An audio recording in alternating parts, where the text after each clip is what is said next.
Rights of women پر بہت کلام کیا جاتا ہے اور کہا جاتا ہے کہ حضور اکرم صلی اللہ علیہ وسلم نے علیہ باللہ کچھ ایسے قوانین اور اصول و ضوابط دیے جس کی وجہ سے ویمن رائٹس کو ڈیمینش کیا گیا۔ حضور اکرم صلی اللہ علیہ وسلم کی آمد سے قبل اگر ہم مختلف معاشروں پر غور کریں، مختلف تہذیبوں پر غور کریں، بیبلونین سویلائزیشن میں اگر کوئی شخص کسی کو قتل کرتا تو بدلہ اس سے نہ لیا جاتا، اس کی زوجہ سے لیا جاتا ہے۔ یہ بیبلونین سویلائزیشن کا حصہ ہے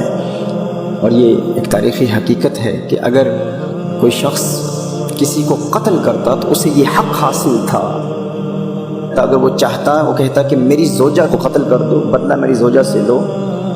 تو اسے یہ کہنے کا حق حاصل تھا اور بدلہ لیا جاتا۔ اسی طرح گریک سویلائزیشن کو دیکھیں، اسٹڈی کریں تو گریک سویلائزیشن میں عورت کو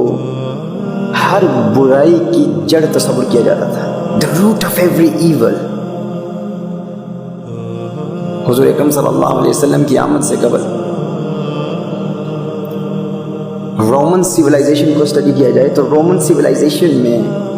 ایک خاوند کو اپنی زوجہ کو قتل کرنے کا حق حاصل تھا۔ وہ چاہتا قتل کرتا تو کرمنل افینس نہیں سمجھا جاتا، کس نے کوئی کرائم کیا ہے، یعنی a husband had the right to murder his wife۔ اسی طرح ایجپشن سویلائزیشن کو اسٹڈی کریں تو a woman was known as a symbol of Satan، شیطان کی علامت عورت کو کہا جاتا تھا ایجپشن سویلائزیشن میں۔ افلاطون جیسے لوگ، پلیٹو کہتا ہے کہ وومن ایک عورت یہ انسان ہی نہیں ہے، وہ عورت کو انسان ہی نہیں مانتا، وہ کہتا ہے کہ انسان کی خدمت کے لیے بنائی گئی۔ اور پھر عرب سویلائزیشن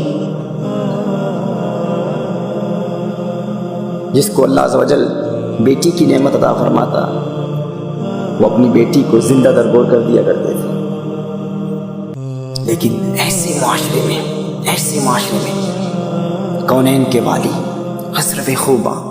سیاح لامکاں، نازش ہر دو جہاں صلی اللہ علیہ وآلہ وسلم کی آمد ہوتی ہے۔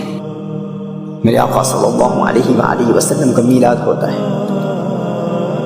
اور حضور اکرم صلی اللہ علیہ وسلم کے دور میں ایک واقعہ ہے کہ دو بیٹوں نے اپنی والدہ کو مارکیٹ میں جا کر بیچ دیا۔ یہ حضور اکرم صلی اللہ علیہ وسلم کے دور کا واقعہ ہے، لیکن اس وقت آپ صلی اللہ علیہ وسلم نے ایسی تہذیب سے آری قوم میں ایسا انقلاب برپا کیا،